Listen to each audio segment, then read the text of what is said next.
Great, thank you. Thanks for coming, everybody. I'm really happy to be here with you and happy to be talking to you about inpatient code status discussions, which, as Gabby said, I feel like is a skill that you practice many times every admit day, and yet is not something we talk a whole lot about, and is a conversation that can be somewhat awkward and uncomfortable and time consuming. And so my hope is for this to be a really high yield hour and give you a new way to think about approaching these conversations that'll feel a little bit more comfortable and hopefully save you some time. I really welcome interruptions and questions and comments throughout. So if you have anything that you feel like would be helpful to share, or questions that you want answered, please feel free to just put them in the chat. And I think I have a chat window open that hopefully I'll be able to see. But Gabby, feel free to interrupt if I miss anything. I will definitely monitor the chat. Thank you. So I don't have any disclosures. And the goals of this talk today are really to help you develop a clear approach to code status discussions that you'll have in the ED when you're admitting patients on call days.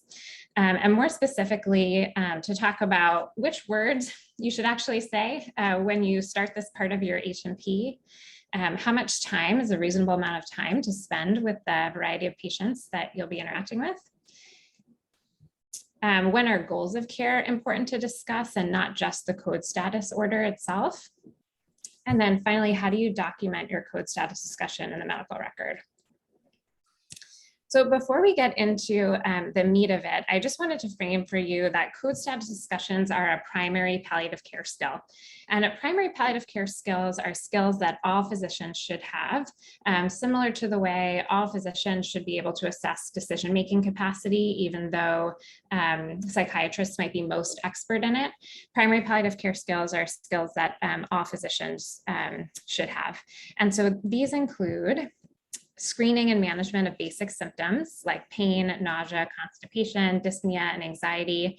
And I know you guys already have spent some time in ITC talking with Gabby about some of those symptoms, and with Susan Merrill and Ken. Doing functional assessments and managing medical equipment to facilitate ADLs. And for this, we often rely a lot on physical and occupational and speech therapy colleagues to help us. Screening for psychosocial, spiritual, existential, and caregiver distress, though not necessarily managing those issues. And then finally, where code status discussions fit in is in discussing and documenting advanced care planning, like a DPOA for healthcare, advanced directives, and a POST form, which is the outpatient equivalent of a code status order. I also really want you to know that patients appreciate these conversations. As much as we may feel awkward about it, most patients expect their doctors to bring up advanced care planning when it's time. And when patients bring it up, doctors often ignore cues about concerns related to dying, mostly because we're uncomfortable having those conversations or about disappointing or hurting patients. However, the evidence does not suggest that patients have any more anxiety, depression, or hopelessness as a result of engaging in difficult goals of care end-of-life conversations. And specifically for inpatients and their surrogates in the hospital, there's been shown to be no difference in satisfaction with care during the hospitalization, whether or not a difficult goals of care end-of-life conversation has taken place. And finally, patients who've had advanced care planning conversations tend to be more at peace, to receive less intensive care at the end of their lives, and their family members also have a less difficult time with surrogate decision-making while they're alive and grief after they've died. And these are all really wonderful things. So this research should make you feel really supported in having these conversations with patients. They're generally really appreciated. I also just want to acknowledge that, like everything in medicine, what we say is not necessarily what a patient hears. And there has been some research been done on code status conversations between residents and patients. And in a lot of cases, in a surprising number of cases, there was shown to be a lot of disagreement between patients and residents about what code status was actually decided after the conversation had taken place. And so when we talk more about an approach and how to make these decisions with patients, we're going to try to be really clear in our language and not use euphemisms and get good clarity.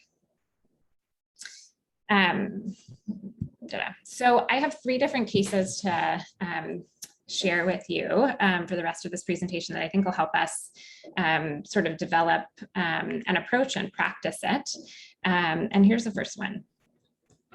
A 64-year-old woman with a history of breast cancer in remission, hypothyroidism, AFib on apixaban, who comes in with a left lower extremity cellulitis. She's mildly tachycardic, otherwise her vitals are stable. And she gets IV fluids, IV antibiotics, and a left lower extremity ultrasound in the ED. And she has no advanced directives. I just want you to think for a minute, or if you're by yourself, or talk with someone in your team room, if you're in a team room, about how you would approach her code status and how it feels to start this conversation with a patient like this. And when you're ready, feel free to type something into the chat with your thoughts.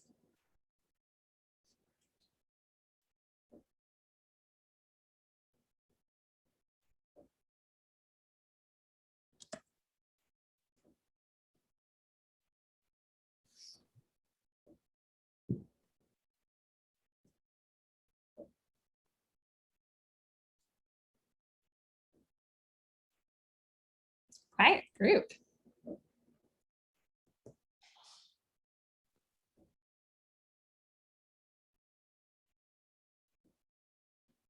If there are any brave souls, type something or feel free to unmute yourself and share, like, how would you start this conversation when you get to this point in an H&P with a patient like this? How do you usually start these conversations? Just tell her that you want to discuss goals of care and just normalize it, that you do it with other patients like it's a routine thing to talk about what her wishes would be. Yeah, thanks, Ruth. I've seen some other stuff in the chat too about using some normalizing statements and also that it does feel really awkward to have this conversation with a patient who's pretty stable, right? And we don't really expect this is going to necessarily come up during her hospitalization. Great, and I think I want to acknowledge all of those things. When starting off the conversation, especially with a patient who seems relatively healthy and stable for the hospitalization, leading into this conversation can feel really awkward because patients may think like, why are we talking about this? Like, are you trying to tell me that I'm dying? Is there something that you're not telling me? Should I be more worried than I think I am? All of you guys have suggested some really good things for how you frame this conversation. I sometimes transition from my H&P by offering a preliminary diagnosis and what I think is going to happen in their hospital course. So saying something like, you have an infection called cellulitis and you're going to come into the hospital for a couple of days for IV antibiotics. And when this infection really starts to improve, we'll be able to transition your antibiotics to pills and you can finish your antibiotics at home, something like that. So she knows you're not expecting her to die, but you're going to have this conversation anyway. Sometimes I also lead into this part of the conversation by asking about a power of attorney for healthcare. And Adrian mentioned something like this also in the chat, asking patients about if they have an emergency contact and if this person is, also the person they would trust to make medical decisions for them if there were a time when they couldn't. And then finally, like lots of you said, and Ruth, you said, sometimes the easiest thing is just a normalizing statement. Like, I talk with all my patients about this when they come to the hospital, no matter what they're here for, and then lead into your conversation about advanced directives. When you get past the framing, I just want to spend a minute to think about what should actually be in the code status discussion. What topics do you need to address? What things do you make sure you need to say? Some research suggests that a good code status discussion is a lot like an informed consent conversation for other procedures that we do, like transfusions or paracenteses or thoracenteses, right? And when we are launching into an informed consent conversation for those things, we usually talk about the indications for the procedure. We give details about what the procedure will be like. We talk about the benefits, the risks, and the alternatives for that particular patient. And then we often end with a recommendation. And sometimes just by virtue of having an informed consent discussion for those procedures, we're kind of implicitly suggesting that we recommend the procedure. And I'm acknowledging that code status discussions are a little bit different. We'll talk more about that in a minute. But I imagine that even without this structure in mind, you guys are already hitting all the high points, because most code status discussions that I overhear go something like this. If your heart were to stop, or if you were to die in the hospital, would you allow me to do chest compressions and electric shocks to try to bring you back? Sometimes this involves breaking some ribs or being stuck on a ventilator. Or would you prefer that I let you die naturally? Does that sound familiar to anybody? Yeah, that's exactly, I hear a lot of that. And so whether or not that is language that you want to keep or change after this presentation, good for you. You're probably hitting all the high points already. So I want to just share with you what my approach is to a code status discussion when I'm admitting patients in the ED. And you can see what you think about it when we go into another case. So as has been suggested in the chat, the first thing I want to know about a patient so that I can sort of meet them where they are is, have you ever thought about this before? And to get at this question, I ask people things like, do you have any advanced directives I should know about? Have you ever thought about what kind of medical care you would want or wouldn't want if you were seriously ill? Or have you ever talked with a doctor about things like CPR or being on a ventilator machine? And I'm curious what you guys find this year, now that we're a year and a half into the pandemic, and ICU care is much more discussed in popular media if your patients are a little bit more educated about this stuff. But anyway, if a patient has thought a bit about this before and they say yes, I put them down one side of my mental algorithm. And the next thing I need to know is, was that conversation helpful? And so I ask them to summarize for me. And some patients, sorry guys, I'm just exiting out for a second because I keep losing my mouse. I need to know, was that conversation helpful? And some patients, when they summarize, they'll say things like, yeah, absolutely. I don't want any heroics. I don't want to be on any machines for any length of time. I filled out my advanced directives. You can find them in my chart, right? And that's a helpful conversation. And so it's fine to use your patient's advanced directives and convert them to an inpatient order.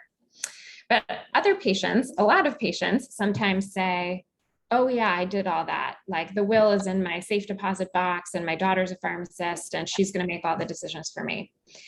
And that really doesn't tell me anything about what their goals or values are or what they want their code status to be. And so if someone says something like that, I kind of put them down the no side of my mental algorithm. And for patients on the no side who have never thought about this before, I ask myself a surprise question. Have any of you guys heard of the surprise question before? Probably not. Nope, I have not. Great. So the surprise question is a question that was originally intended to help trigger a palliative care referral. So a primary care doctor, for example, asking yourself, would I be surprised if my patient died within the next 6 months to a year? And if the answer was no, I wouldn't be surprised, that would be a good indication to have them see someone in palliative care. But when I'm doing inpatient medicine, I sort of co-opt the surprise question and ask myself, would I be surprised if this patient had a code or had to transfer to the MICU during this hospitalization? And depending on how likely I think it is that this patient might have those things occur, that's how I decide how much time I'm going to spend on the code status conversation in the ED, how important it is that I actually get some information about their values and goals of care and not just enough to enter a code status order. And also that we make these decisions up front and not get something down instead of necessarily wait for, a more in-depth conversation at a later time. Make sense? Okay. So with that, I have another case for you. This is a 72-year-old man with severe COPD who's admitted with a new fever, productive cough, and acute on chronic hypoxia. This is his 4th admission for a COPD exacerbation in the past 6 months. He's on BiPAP in the ED and an ABG is pending. On his last admission, he was full code. So just think for a minute, how would you approach his code status? How do you feel about this situation? What would you do from here?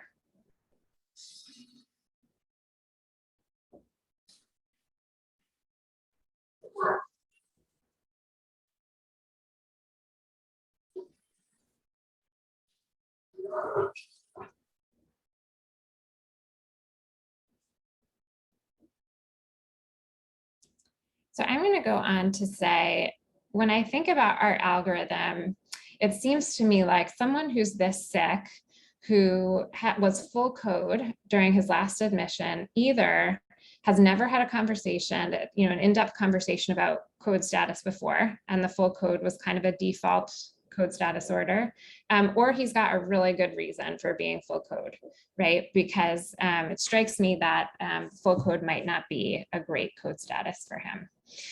So if we get down the end of this algorithm, he's on the no side, and we get down to the likely, possible, unlikely, how likely do you think it is that he may need to be intubated in the MICU or have a code during this hospitalization? Where would you put him on this spectrum? Just type something into the chat.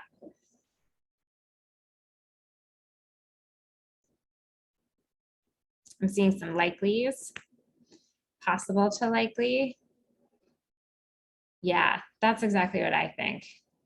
Possible to likely. Possible the BiPAP will help, possible it won't. Exactly. And in contrast, the woman we had before, the 64-year-old with cellulitis, where would you put her on this spectrum?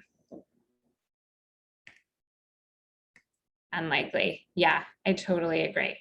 Great. So for these patients who have never thought about code status before, we're going to have a different conversation with each of them based on how likely we think it is to come up.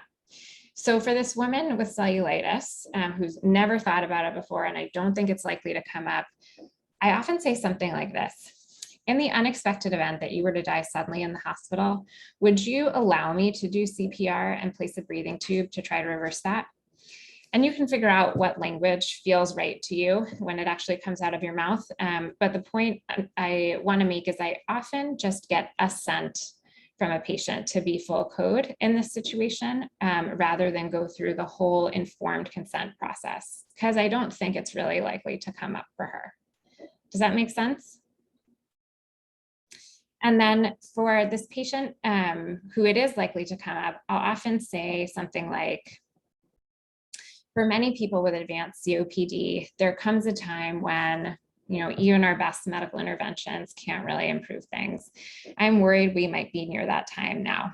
And then pause and wait for an emotional reaction. And then you can say something like, I hope that the BiPAP and the antibiotics really help things turn around, but I want to better understand how you feel about this situation that you're in so that we have a good plan for what to do in case things don't get better. And then for these people, question? No, okay. Then for people who feel like I need a little bit more nuanced code status conversation, but have never thought about this stuff before, I usually start off by giving them some choices and saying something like, in thinking about the medical problems they have and what's important to them in their life, I have some patients who would say, I'm satisfied with my life, my quality of life, but I know I have some serious medical problems. And if I get so sick that I actually die in the hospital, please just make sure I'm comfortable and let me go. And for patients who identify with this kind of a statement, I start to think that maybe DNR and or DNI would be an appropriate or goal concordant code status for them, and that they may be a person that values quality of life or comfort over longevity. Make sense? And then on the opposite end of the spectrum, I have patients who might say, I value as long a life as possible. If I get so sick that I die in the hospital, do whatever you have to do to bring me back, even if that means pain and suffering and that I might not have the same quality of life that I did before. And for patients that identify with this kind of a statement, I start to think of them as full code and as a person who really values longevity above all else. And then I have patients in the middle who would say, I want to live as long as possible, but only if my life is of a certain quality. So do your best to bring me back. But if it seems like I'm really not going to get better, then talk to my family about letting me go. And these patients, spoiler alert, are the vast majority of patients, right? And the ones who tell me I don't want to be a vegetable and what do we do with that? And I think of these patients as full code with a time trial, people who value some combination of quality and longevity, in a trade-off.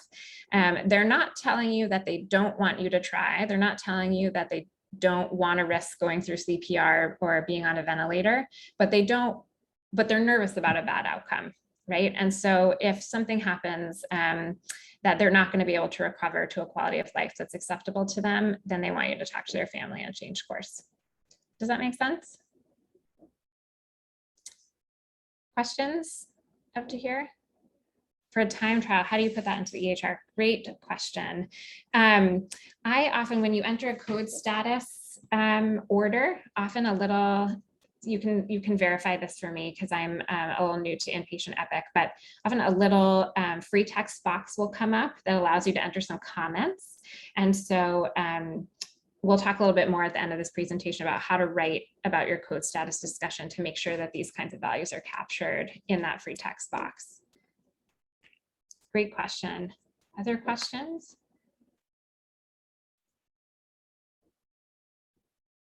Great. So with that in mind, let's go to case 3. This is, I think, the hardest one. And this is a case that I actually had at Harborview. A 101-year-old woman who comes to Harborview after a fall. The fall was most likely mechanical, but she was found to have a detectable trope, and I mean like 0.04 on the first check, and she is being admitted to CARDS. She has no chronic cardiac or pulmonary problems and no cognitive impairment. Her husband is at the bedside, recalls that she has a pulse form at home, and I don't think it says DNR, he says. How likely do you think a code is during this admission for her, and how would you approach her code status? Feel free to type something into the chat or unmute yourself and share.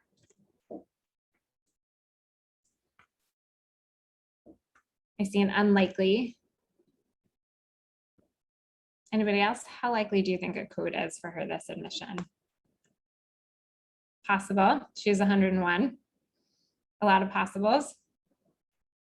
Yeah, and what do you think about her full code status on her post? Like pretty uncommon, right?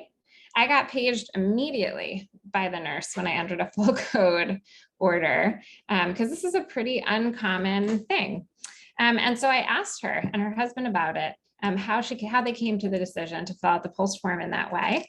And her husband told me, she's really declined quite a bit in the last few years, and she's not able to do all the things that she loved doing before, but she's accepted that really graciously and still finds joy doing different things now than she did before.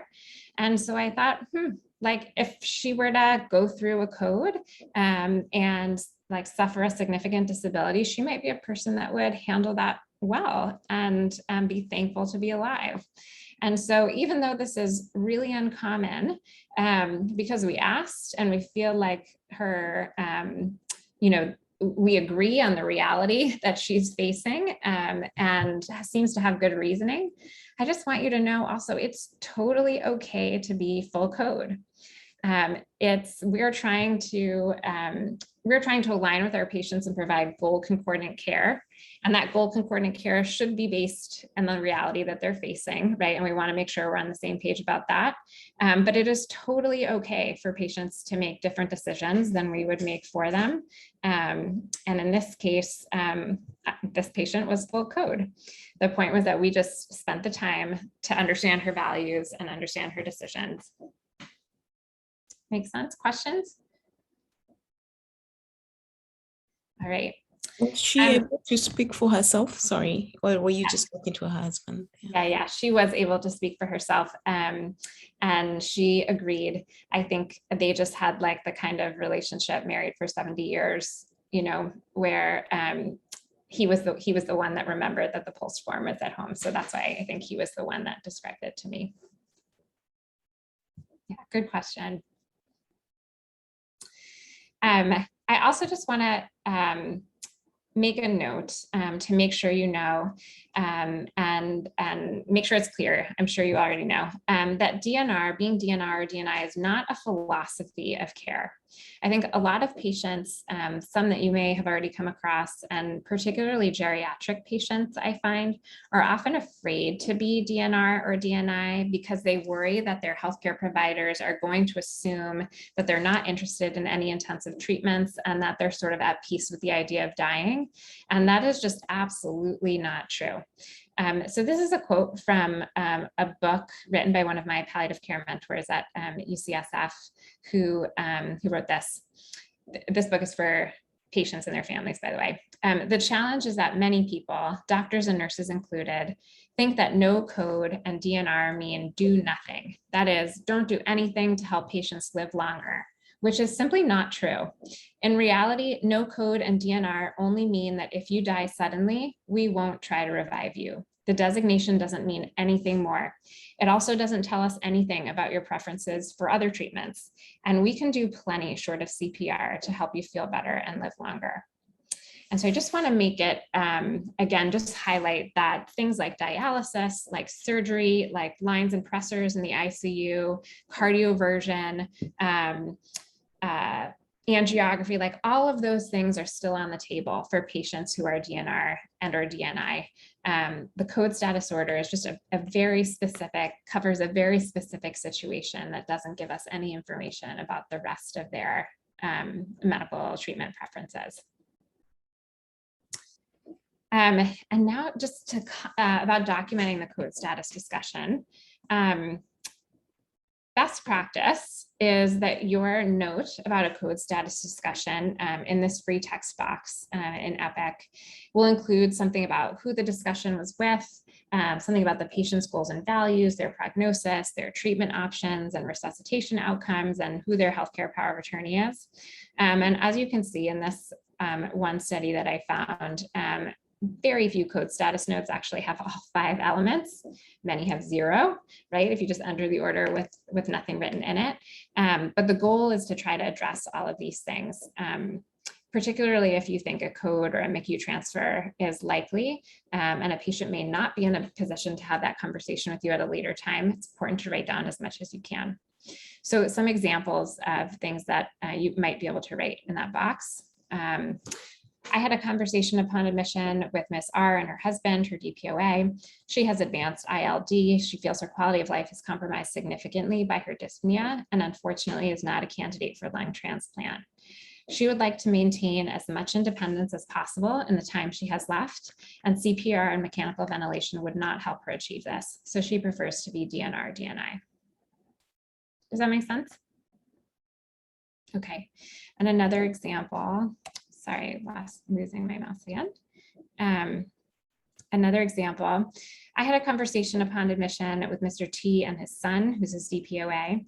He has end-stage renal disease that is stable on hemodialysis. He is grateful for dialysis extending his life, has adapted to the intensive treatment, and would readily accept other forms of life support and their associated burdens with the goal of more time with family. Thus, he prefers to be full code. Make sense? And I think the take-home point in this part is just to write down whatever you discussed. Even if you don't hit all of the high points, having some information is better than none. So take-home points from this talk. When you are approaching code status discussions in the ED, make sure you frame the clinical context. I think that makes it a little less awkward for you and for patients. Consider using this algorithm to determine what depth of conversation you need to have, what words you want to use, how much time you need to spend. try to elicit some values about a patient when making difficult decisions, and knowing a little bit about, and that is knowing a little bit about their goals of care. And then finally, just make sure you document your discussion, however simple or complex it was. References. And here on the last slide, just some really great resources that I would encourage you to check out for inpatients and also for your clinic patients in talking about advanced care planning, and a lot that they can do online on their own before having conversations with you.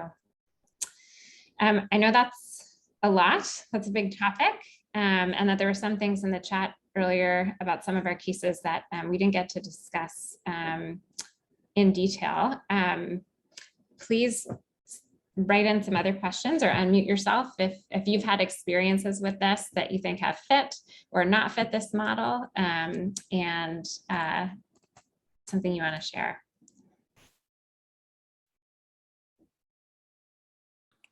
Thanks so much, Allison. Really appreciate it. And Dr. Goldberg finished a bit early, which is so great because it allows us to have a little bit more flexibility for Q&A around a topic that is not like a straightforward algorithm. How do you approach chest pain? How do you approach shortness of breath? And so this is a really great space to ask some questions and or share an experience or challenges that you may have had having these conversations as an early intern, and think about how to troubleshoot moving forward. So if there are any questions, please know that we have time to dive into that now.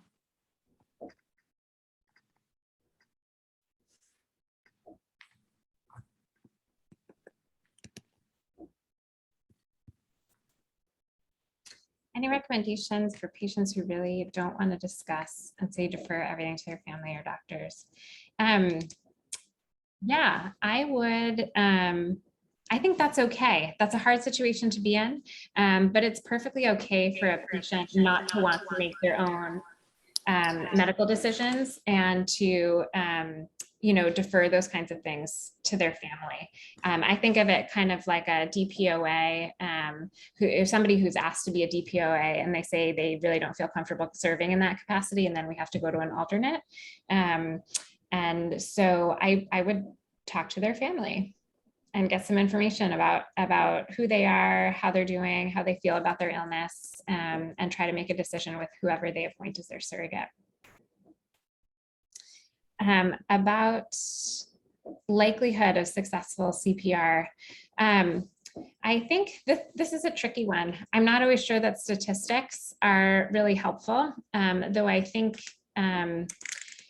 it's usually better to talk to patients about what they're hoping for, right? If they say that they're interested in, they want to have CPR because they want to live as long as, they're not ready to die or something. I think it's important to, it sometimes works better to ask them what they're hoping is going to happen if they go through CPR. And often the reality that they're imagining is not the reality that's very likely, and helping them to sort of understand that discrepancy. You can often make a recommendation that will help them, achieve that reality in a different way.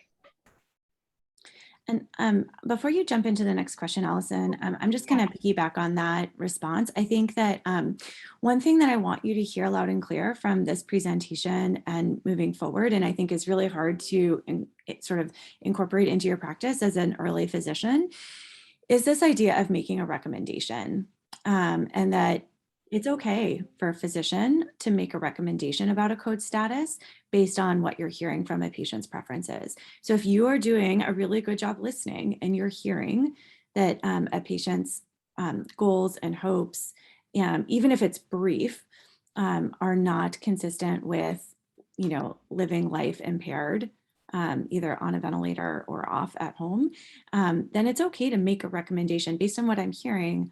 I would recommend that we do not try these things if something were to happen, as opposed to, gosh, based on what I'm hearing, I recommend that we do try these more aggressive interventions in the hopes that we can help you achieve your goals. And if that's not happening, we will revisit this with your decision makers or others.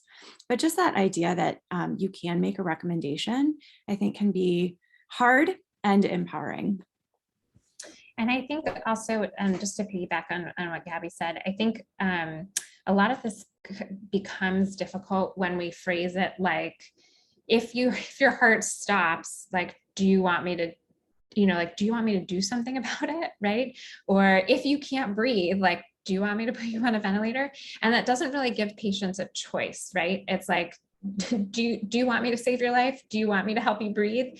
The answer is always going to be yes, right? When it's framed in that kind of a way. And I think the other point is that CPR and mechanical ventilations are just their tools. They're tools in medical procedures. We have lots of tools, lots of medical procedures, and it's just about finding the right one for your patient. That's not always the right one. How do we navigate these patients for non-English speaking patients? With an interpreter. With an interpreter, of course. And I think maybe what this question is getting at a little bit is cultural differences and how people think about end-of-life care and who makes medical decisions and things like that. And so I think I would feel comfortable asking really frankly, who makes medical decisions? How much information do you want to know, right, about your medical care? Is there someone else that you prefer I talk to? And then Jody Waldron, I don't know if any of you have met Jody Waldron so far. He's a medicine and palliative care attending at Harborview and does a lot of work with non-English speaking patients and immigrant communities at Harborview. And sometimes he talks about just being very frank and saying like, this is a weird thing that we do in American healthcare is that we ask our patients these questions when they come to the hospital. And I know that might feel a little bit awkward to talk with you about now, but it's just the standard thing we do. And so, to the best of your ability, talking to the patient or their family, like what makes sense for you?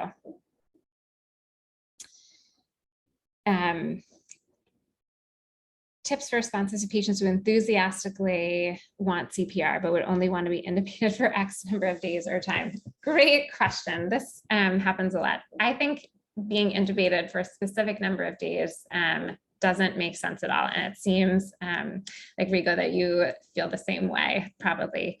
I think these patients are patients who fit into that middle category, the time trial sort of category, where they want us to try these treatments, but they don't want to be alive on machines forever.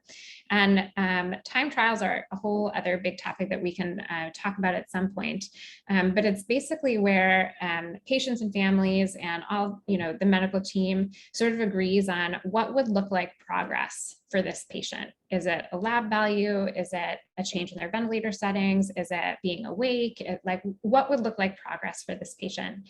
And based on whatever medical condition we have and when we would expect we might see that progress with the treatments that we're providing, that's how long we decide we're going to continue, right? If we are hoping that they'll reach, that improved milestone, we have to give it as much time as makes sense medically to see that benefit. And once we get there, if that progress is there, then we have another conversation about whether he's still doing okay and we want to keep going, or whether we want to change course. But I think a specific number of days doesn't make as much sense as a specific goal and what would look like progress for this patient. I think that's awesome, Allison. Thank you. I'm going to jump in before you answer the next question. Just to remind folks that as an intern, admitting patients in the ER or like wherever you're admitting them from, but almost always from the ER, when you're in that middle bucket that Allison described, that time trial, those are often the conversations that I think are bigger and take longer and take more time, as you were mentioning, Allison.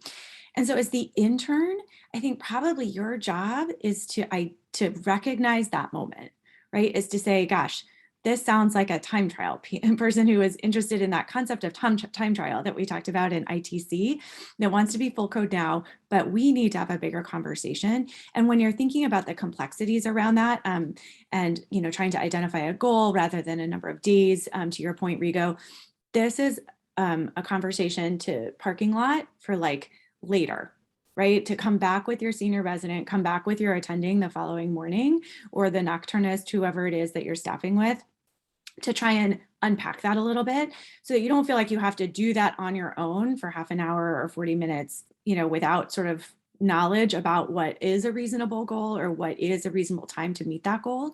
Your job in that moment is to recognize, okay, this is a time trial situation. I'm hearing that you would like these, interventions initially, and I'd love to come back with one of my colleagues to explore this a little bit more, either later tonight or tomorrow. Is that fair, Allison?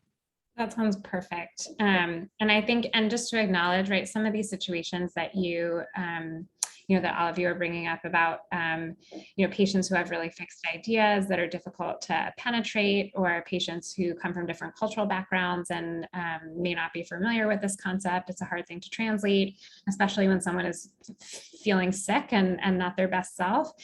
These are also really appropriate times to consult palliative care. And I know that any of the palliative care consultants at any of the hospitals would so welcome you joining them in their conversations, and introducing them and sort of seeing how they work through this. Cool. And I know there's another question. Oh yeah, so you sort of answered that, especially if the family has a different idea from us about an appropriate amount of time. Sorry. Yeah. Yeah. I think personally, I'll just say, feel free to put other questions in it if they come up. But I will also just say, I think this is one of the more difficult skills, right, to acquire as a doctor, not just an intern, and also one of the most rewarding. And I think with more practice, when you can feel comfortable getting really deep with somebody really quickly after meeting them, that connection that you have with a patient and really understanding what they want and feeling like you're providing care that's in line with their values is a really awesome feeling. Different things about the combination of CPR and DNA. The combination doesn't make sense to me. Yes. That's an important question that came up when I was on service recently. And I will say, I am so shocked all the time about how many pulsed forms I see from patients that are signed by medical providers with code statuses that make zero sense, right? If someone's heart stops and they require CPR, the heart is not going to get restarted, most likely without oxygen.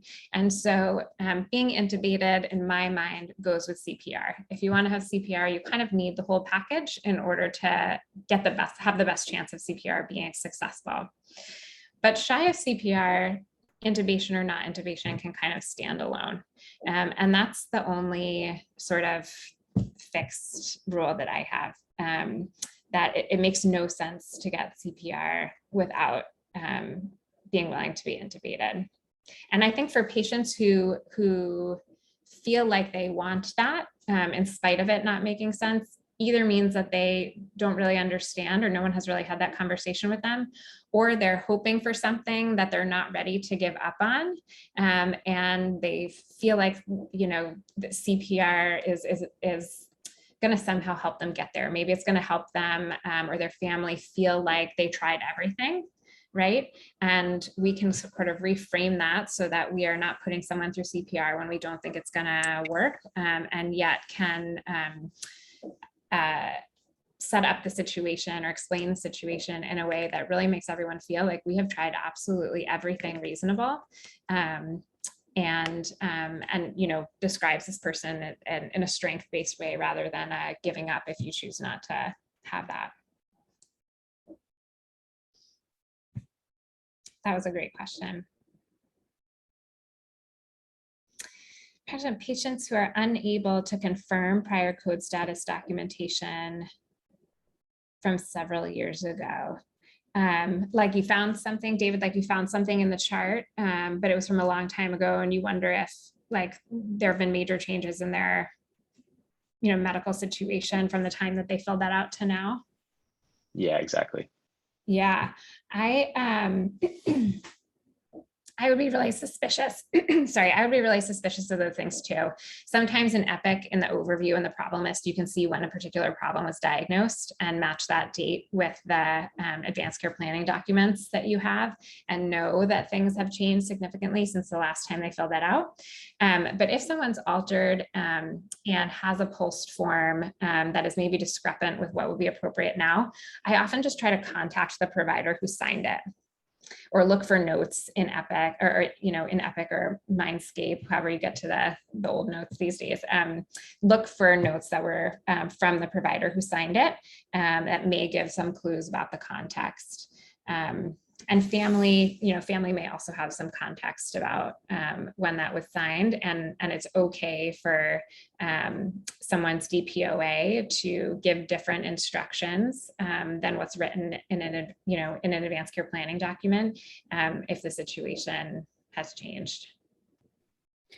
And I'm gonna, sorry, I keep piggybacking, Yeah, just thinking please. about, the intern experience, David, and for everybody, I think that it's always okay to document something that you feel is reasonable. Obviously, you're going to talk about that with your senior resident, and they will have a bit more experience, maybe even the nocturnist, if you're staffing overnight. But it's always, if you're like not sure, and maybe a post documented something, and you're like, gosh, I don't know if this is still updated or accurate.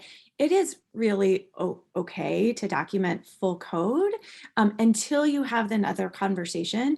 And then it just needs to be, and that's a common thing to sign out the following day. Like when you're on call, it's common to say, we need to clarify code status with family members or somebody else, a caregiver. And that doesn't necessarily fall to the day medicine person. Sometimes it does, but that's a great role for your attending to be involved in. But our day medicine residents are actually, they know that that's part of the deal, right? And so I want to frame it almost like, that first dose of antibiotics that you give, it's always okay to give that first dose of antibiotics, right? When the situation is unclear and somebody's unstable. But what's really important is to follow up quickly and figure out if you need to continue those antibiotics.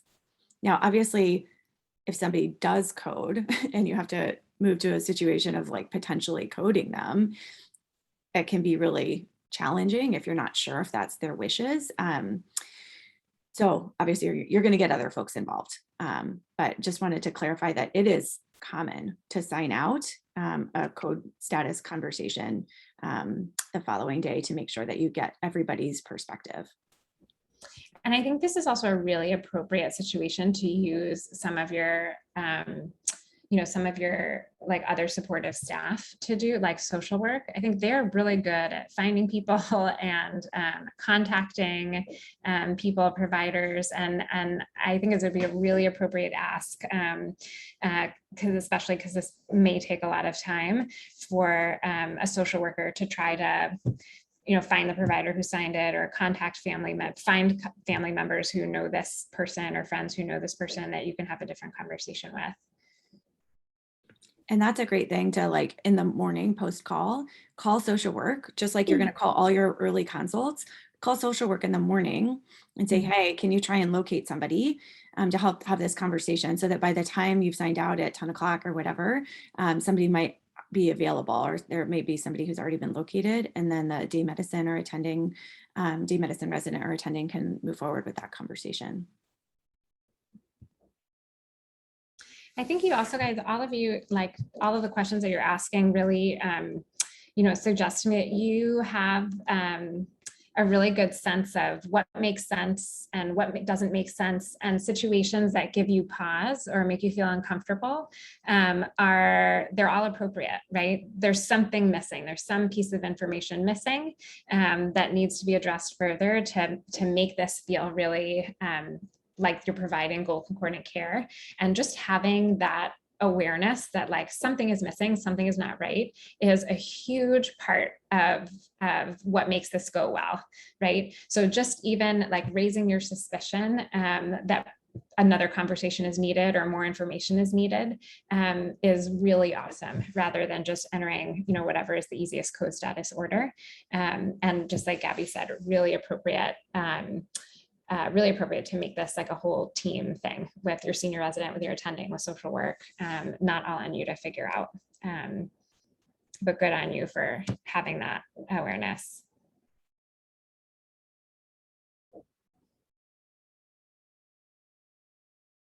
Other questions, comments, stories, shares?